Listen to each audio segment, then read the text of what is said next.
Police investigating a deadly shooting that happened in Tempe and shut down a major intersection. This is Priest and Baseline. Marcy Jones is live there with the latest on what happened. Marcy? Well, Troy, since the sun has come up, you can see more clearly the intersection here that all eyes were on last night. Now, if you can imagine, none of these cars here because the intersection was shut down. However, the car in question was stopped right here at this intersection. Here's what police are saying happened. This all went down last night. They tell us that two men were sitting in the car right at this light when one pulled out a gun and shot the other. Then they say that the shooter didn't stick around, but rather took off running from the scene. Officers say the victim was taken to the hospital fighting for his life and ultimately did not survive. Police say something that has been really helpful to them is the fact that a woman saw the whole thing unfold and helped officers with the investigation. At this time, they don't believe there's a threat to the public. This wasn't a random shooting, adding that there's a possible connection between the two men and the woman. Now, however, officers say the motive for the shooting is still unclear. Now, for a short while after the incident, police were trying to figure out who the shooter was, but because of the connection, they have identified this person. So that's the good news here. And good news for the commuters, this intersection has reopened. Troy? All right, Marcy, thank you for the update out there. Also new this morning, two men are behind bars accused of opening fire at a horse rescue operation. We're learning how they were caught quickly now. Shooting happened back on Sunday night. Workers had just finished feeding the horses at the rescue right along the Beeline Highway, northeast part of the valley. When they heard several shots, the rescue's director was out there, was able to get a picture of the suspect's truck, including the license plate. And from there, DPS was able to track down 36-year-old Antonio Flores Gonzalez and the passenger, 38-year-old Anselmo Padres Gonzalez, and both men were arrested. We're hoping that it is not something against our group or against wild horses.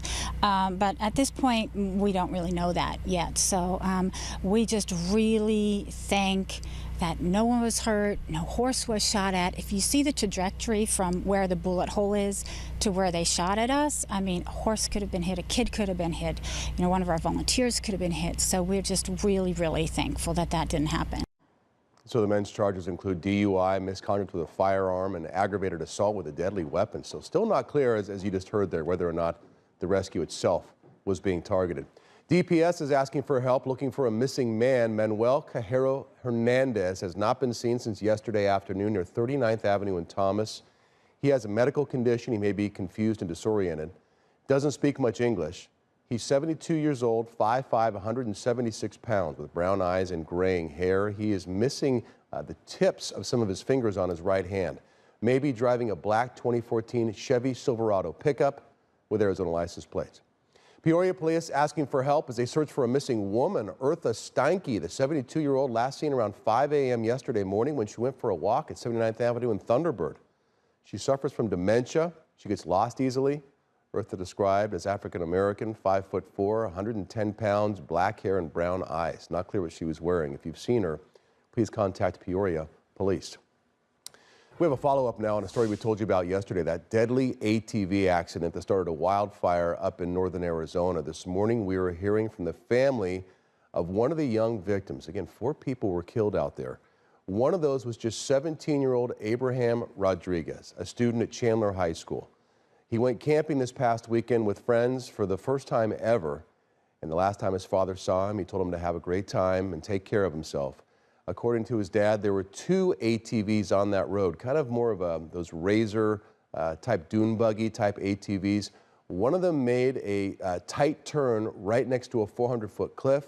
The other one did not make that turn, and they say that there was no warning there was a cliff there, and that's how this happened.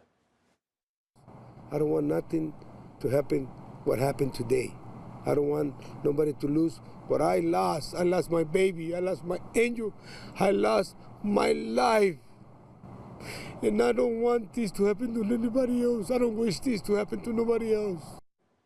Abraham's father says 2 adults and another teenager were also victims, and all 4 of those victims were from Mesa. Brett Kavanaugh facing another hearing. This time it would be for allegations of sexual misconduct. So again, trying to get on the U.S. Supreme Court here. Ron is out in the newsroom with the latest on this. Broke yesterday, Ron, so what's new now? Well, we knew there would be some new developments, and they had discussions late into the day yesterday in Washington to try to come up with a time frame, because as of right now, this morning, The nomination is on hold until more hearings can happen. The woman accusing Brett Kavanaugh of trying to sexually assault her decades ago during their high school years, and by the way, she says, I thought he might inadvertently kill me. She says she is willing to testify. Kavanaugh says he wants to do it as well to, quote, defend his integrity, although there's still some question mark about technically how it will happen. There are a number of Democrats who are now pushing for a full-fledged FBI investigation, which could provide more answers, but which could then also push this back till past the November elections. If Ms. Ford really did not want to come forward, never intended to come forward, never planned to come forward, why did she pay for a polygraph in August? And why did she hire a lawyer in August if she never intended to do what she's doing?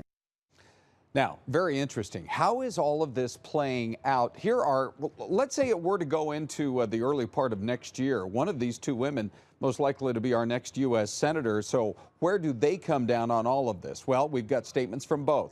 Kirsten Sinema had this to say about the situation. Quote, the allegation is concerning, and the Senate should conduct a thorough investigation before voting. Judicial nominations, especially to the highest court in the U.S., should be carefully vetted and judged without partisanship. Her opponent, so there's from the Democratic perspective, her opponent on the Republican side, Martha McSally, says, very serious allegation. Senator Grassley said he's reaching out to both parties for more information, and Judge Kavanaugh and Dr. Ford have said they're willing to provide testimony on this matter. That is a sensible way forward. So later this morning, we're learning protesters are going to gather outside Senator Jeff Flake's Phoenix office for a demonstration against Brett Kavanaugh. Members from Planned Parenthood, the Arizona Coalition to End Sexual and Domestic Violence, and other groups will be there.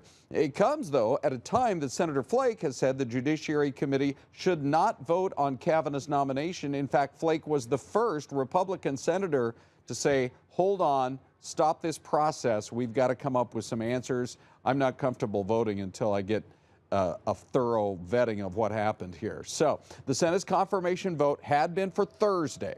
The time frame is as follows now. Brett Kavanaugh and Dr. Ford are expected to testify on Monday. So there's still some questions as to, will that be an open session so that the public can watch as well? Would it possibly be in closed session? Or could it be in the form even of a deposition or something along those lines? They're still working it out, but I do believe that pretty much everybody in the country is quite interested to hear this now. So it's hard to imagine, Troy, that it wouldn't be an open hearing so that not just the members of the Senate, but the United States public can decide for themselves. If they have a closed hearing, they're asking for all kinds of problems. So, yeah, I think it's probably best if everybody sees what's going on. Thanks, Ron. Yep. How about this? Talking Stick Resort and Casino is soon going to reopen its doors. The casino made the announcement yesterday. It's been closed since last month. You remember this huge monsoon storm went through there and just flooded out the resort, basically heavily damaged the electrical system out there, a generator, a backup generator, and that's the golf course, that's the driving range, so that was all flooded out. The casino plans to run several promotions as it kicks off its fall concert series. Again, the doors will open Monday. And how about that? You know, and I also heard that, I've heard different reports, but, you know, one of the main reports is that they were paying their staff the whole time that it was closed, even tips and everything. So hats off to Talking Stick for taking care of their employees during the time they were shut down. Weather alert, people in North Carolina still dealing with aftermath left behind by former Hurricane Florence. Celeste is looking at some ongoing rescue missions that are still happening there as we're seeing, you know, more creeks and rivers still cresting, Celeste. Yeah, we saw some incredible images yesterday, and more of that video is continuing to come in today, continuing, of course, to take a toll on the East Coast. Florence, that is. The storm killing at least 32 people in 3 states, with 25 fatalities in North Carolina. And while the worst of the rain is over, of course, we know the storm has kind of moved on. There are dozens of rescue operations underway across the Carolinas. Authorities say at least 32 people have died in 3 states, all the result of Florence, once a powerful Category 4 hurricane. There's a tornado. One death reported in Virginia after an apparent tornado touched down in the Richmond area, causing the roof of a business to just collapse. Rescue crews continued round-the-clock operations to save people stranded in homes and vehicles. In Wilmington, North Carolina, some long-awaited supplies. People have been stranded for days with roads cut off by floodwaters. The military moving in big trucks and choppers filled with food, fresh drinking water, and other supplies. Help previously came from volunteers, like this group of veterans who call themselves Task Force 75. Sometimes that's rescue, sometimes it's hand out food and water, sometimes that's, health and welfare checks, or pulling dogs out of, second-story, bathrooms. To the north there in New Bern, officials say 4,300 homes have been inundated by water. That's a third of all the houses there. Clearly, there's a lot of devastation in a historic, wonderful town that is part of North Carolina and part of our history. But I've also seen a lot of people who are determined. I'll get it back to the way it was, if I can. In nearby Trenton, John Holmes says he's determined, but wonders how and where to start. I really don't know. I really don't. Just take it day by day. That is incredible. And some of those folks being rescued, it is just scary what they're having to deal with. More rain is expected. The flooding is expected to get even worse. So we're going to go to Corey now with what's next. Corey?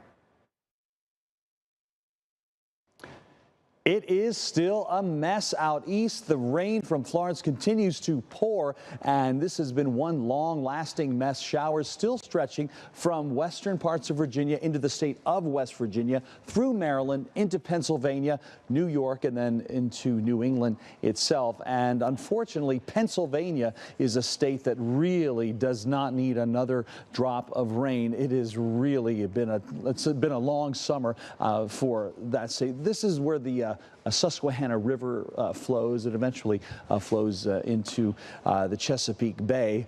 But so much rain has fallen here over the last couple of months. It's all saturated in here, and now what's left of this storm is definitely going to keep these creeks, and especially the Susquehanna, on the upside. Things will dry out eventually, though, as they will for much of the nation here over the next couple of days, although we've got some big weather coming our way as we move into tomorrow. Big changes on your Wednesday. All that coming up, you guys. All right, Corey, thank you. And coming up at 8 o'clock, we take a look at how Florence may impact our food prices as we get closer to the holidays here. So there are two major factors in play. An environmental group surveying some flooded farm fields out here where a lot of the nation's food supply has grown. And then maybe an even bigger concern is we're not all that far away when you think about it from Thanksgiving. The turkey brand Butterball is based there in North Carolina, and apparently suffered some pretty extensive damage. So we don't know how many turkeys were lost. We're going to explore this further in our 8 o'clock hour and see if we're going to have an issue when it comes to turkey prices now coming up around Thanksgiving. That would not be good. All right, guys. We got to have our turkey. Yeah. All right, Troy, thank you. Well, trending this morning, an exciting night in LA for the 70th annual Primetime Awards Show. Yeah, how cool is this? Yeah, so the HBO is back on the throne here. It was a big night beyond the awards at the Primetime Emmys, though. It was an exciting night in Los Angeles for the 70th annual Primetime Awards. So Amazon's The Marvelous Mrs. Maisel picking up a total of 8 statues, including Best Comedy Series. Game of Thrones took back the Best Drama Series award after not being eligible last year. HBO and Netflix tied at 23 for the most wins. Traditional broadcast shows were shut out of top awards with the exception of Saturday Night Live. 96-year-old Betty White, too. We're gonna show you video here in a little bit of her on stage. She was honored as an Emmy legend. Yeah, but the best moment of the night was when Best Director winner Glenn Weiss accepting his award, and then he proposed to his girlfriend. Take a listen. You wonder why I don't like to call you my girlfriend? Because I want to call you my wife.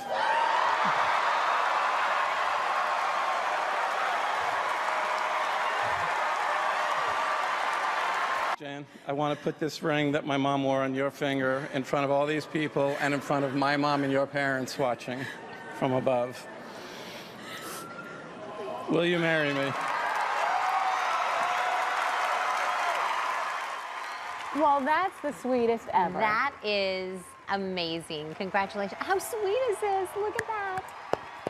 So she's a former Olympian, Jan Svedsen, and of course, you can see she said yes, and the two have been together for about a decade. Well, good. It's about time you put a ring on it. But you saw 10 years? And the audience was kind of like, what's going on here? I know, they were totally caught off guard, obviously. surprised. Everyone was. That was fun. Oh, I love her Sweet. reaction. All right, Troy? Yeah. That's the whole thing. It's like, think if you were there and she says no. Oh, you got to be pretty sure Well, of he's the 10, he's answer. 10 years pretty sure, right? Yeah. Have I told you the story about my rodeo queen friend that I had for a while? No.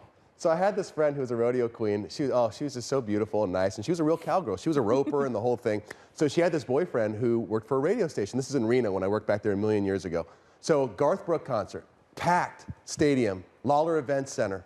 So the lights go like up, and there's Garth Brooks, and he says, "Terry, my buddy so-and-so wants to ask you, will you marry him?" Like the light goes on them, so they stand up, the whole thing, everybody's watching him, and she's like, "Yes, yes." And then everybody's excited, and they hug or whatever. The lights go back down, she turns to him and goes, "No, I can't." Oh, Stop. But at least she She just said did yes it for in the front show. Well, so she wouldn't Embarrass be and go like, him. no. Sorry, Garth. Sorry, entire event center. Yeah, sorry. Not happening. Yeah. Oh, wow. And that is my rodeo Well, let's queen hope your story. friend found love eventually. All right, happening now is if we need a reason to celebrate the cheeseburger. Today is National Cheeseburger Day, and is that like just the perfect sometimes food with the greasy meat and the cheese and the whole thing? Maybe onions, maybe a little bacon. Carmen Blackwell, live at Whataburger in Tempe. Oh yeah, look at you. You're in burger heaven. Oh yeah, I'm in burger heaven. Take a look at the board, all of these selections. Today is National Cheeseburger Day, so we're gonna take you behind the scenes. These are how these burgers are made and all of that good stuff. What do you like on your burger? How do you build your burger? Also, another interesting fact is that about 71% of Americans actually eat cheeseburgers on a daily basis. So Every day? just a few minutes ago, yeah. So just a few minutes ago, we actually had somebody come through the drive-thru actually, and they ordered a triple. Yes. And it's 7 o'clock in the morning, Gigi. Yes, Yeah, I know. We get that a lot in the morning. Yeah, you said you have your regulars too. Yes, we have a lot of regulars as well. Yeah, that's crazy. So Troy, I heard that you like a lot of tomatoes. I don't know if that's true, but let's go ahead and make a burger, No, Gigi, who told you right? that? I don't mind tomatoes, but no. Mike actually told me that you like tomatoes on your burger. I don't know if that's where'd true. you get that idea? No, I do like a good tomato. But you know what? They make, so I've never had a Whataburger ever in my life. Okay. No, never. Well, you know, I never really had it either, but Oh, good. it's smelling really good back here. I can't help myself. Take a look at all this stuff. It's still 7 o'clock in the morning, so we're not, just super busy right now. No, But she's and we're putting the morning buns in the people, ovens. so we can eat burgers right now. No Yeah. problem at all. So we can eat too. Yeah, so Gigi, you were saying some people will come in early in the morning and they'll order, what we would eat for dinner, for breakfast. Yes, for breakfast. Yeah, that's all crazy. the time. So we're putting the meat Oh, on that's a right good start. That now. looks like fresh beef, Carmen. Is that good fresh beef? That doesn't look frozen to me. Oh, and you got your Yeah. salt. Is that fresh beef, Yeah. Gigi? Yes, it's Yes. fresh, never frozen. Oh, why are Yeah, they that's cutting good it right too. there? So, What's that do? What's the little karate chop Yeah, so do? why are we cutting it? Yeah. To make it, score it, to make sure that it gets all cooked the right way, right temperature. Yeah, that's how you make the right Yes. temperature. Another thing too, the bun just fell out down here. So another thing too, Troy, Celeste, Andrea, a really interesting fact here too is that there's even a hamburger cologne. Did you guys know that? If you want to smell like hamburger, did you know that? Oh, no, I did not know that. Never I bet heard of she's that wearing it either. when she I goes think home that's a every little day. too far. That woman. Yeah. I wouldn't mind smelling it all the time. Oh, But sure. another thing is too, is who even invented the cheeseburger, Gigi?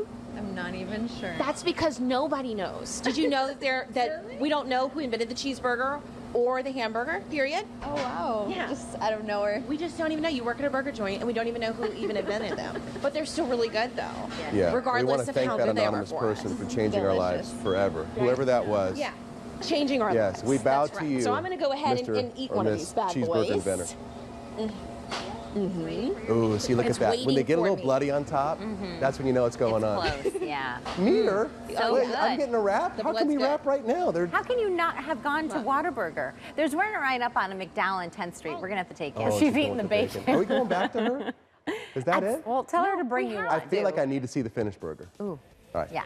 We're getting yelled at. So go ahead. All right, still to come, just months after cutting ties with Papa John's founder John Schneider, the company is releasing a brand new ad showing plenty of diversity. We're talking lots of food this morning. Pizza for breakfast, burgers, and the home of the Arizona Cardinals superstar here on the market. We showed you some aerials earlier, but coming up, we at 7:30 this morning, we take you inside, show you some of the rooms as well. Hi, everybody. I'm John Hook. And I'm Carrie Lake. Tonight, starting at 7, you know things are going to get crazy on the season finale of Beach Azam and Love Connection. And then tonight at 9, is the monsoon over? Will we get some rain tomorrow? Christy Siefkin has the up-to-the-minute forecast around Arizona. We'll see you tonight for Fox 10 News at 9.